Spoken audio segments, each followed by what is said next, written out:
I'm Carter Osterhaus, and this is $1 Million Room.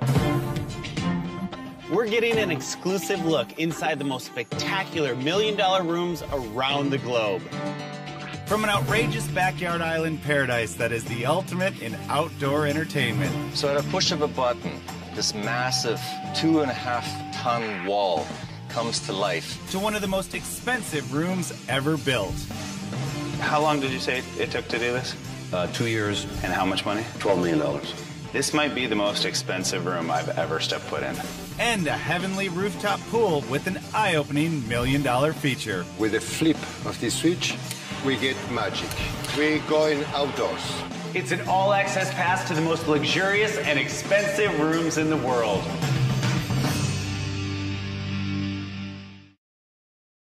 Coming up, this next room houses a priceless weapons collection that would make any museum jealous. This sword is worth more than my life 3 times over.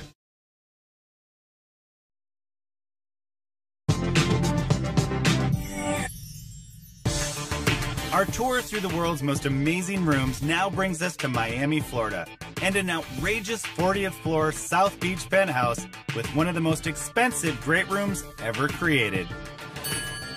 Raymond! Carter, How are you? Welcome to the Taj Miami. Pleasure to be here. Tell me a little bit about the space. I'm going to give you the basics, Carter, first.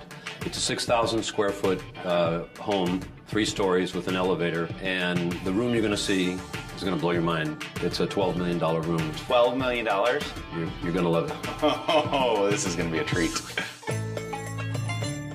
Modeled after the Taj Mahal in India, this incredible room was designed by the former owner, a Saudi sheikh, who wanted his very own palace 40 stories up in the air.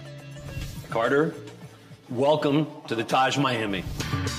Wow, this is amazing. Look at all the detail up there. I mean, is that all plaster? That has to all be handcrafted, correct? It is. It's handcrafted with very small tools from blocks of plaster.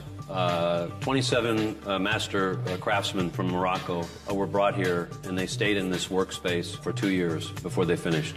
Wow. All of this is hand done. Every piece is different. It's just amazing to see all these little details, and you think about how long it took to do with a file these individual pieces, but then you think how long it took to do this entire space all the way around. And that is a lot of time, but beautifully done. These walls are a bit different too. These mosaics on the walls. This is a different process. They're all made by hand. Right. So each one is slightly different, and they're put in place by a single artist that does that section. So this whole mosaic is one individual piece that is done when it's on the ground. That's right. And then they stand it up. That's right. It's essentially like tiling, just That's a right. lot more difficult. So the room was essentially modeled after the Taj Mahal, but it has more of a Moroccan feel to it. Yeah, it combines. A little bit of both. It has a little bit of Turkish influence, and it has Arab influence, and it also has the Hindu influence as well. It's amazing because when you step into this place, you really feel like you're transported into another country, another region. Right. How long did you say it took to do this? 2 years, 27 craftsmen. And how much money? $12 million. This might be the most expensive room I've ever stepped foot in. Really? Yes, without you stepped a doubt. into some rooms. And I've stepped into a lot of spaces.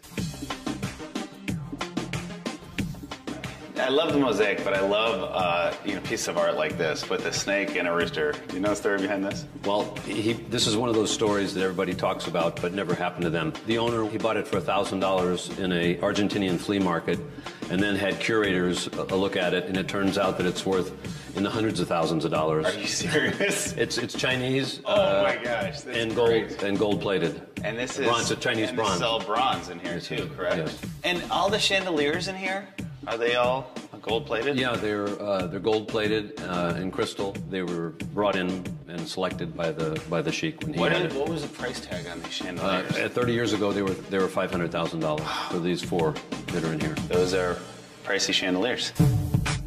So what is this room mainly used for? On almost all occasions, all entertaining is in this room. So it's basically the center of the whole house. Right.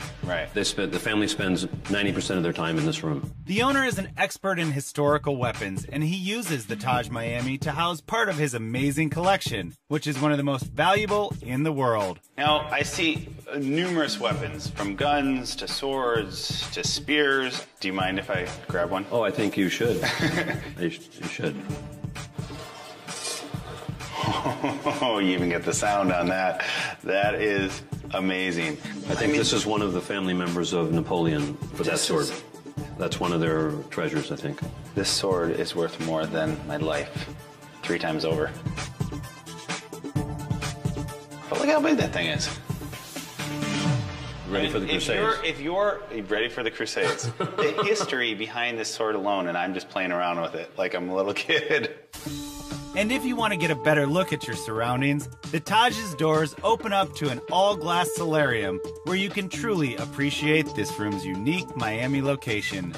So this is a glass house sitting on top of a building. Right, and it has 6,000 feet under air and another 3,000 foot deck on the roof. So you have 360-degree views of all of Miami and the beaches. This is basically the family's main dining area. Oh, so they actually eat out here. Yeah. There's no other structures which have a single family house on the roof. Here in Miami. Right. Jeez, So that's it's amazing. very rare. So Carter, what did you think of the great room? I think it's spectacular. The fact that it's probably one of the most expensive rooms that I've ever been in is amazing unto itself. But all of the plaster on the walls and the ceiling, and then you have the solarium out front, which is just great, 180-degree views, and then the weapons in here. It was my pleasure walking around. Thank you so much. Thank you. Truly enjoyable. Thank you very much.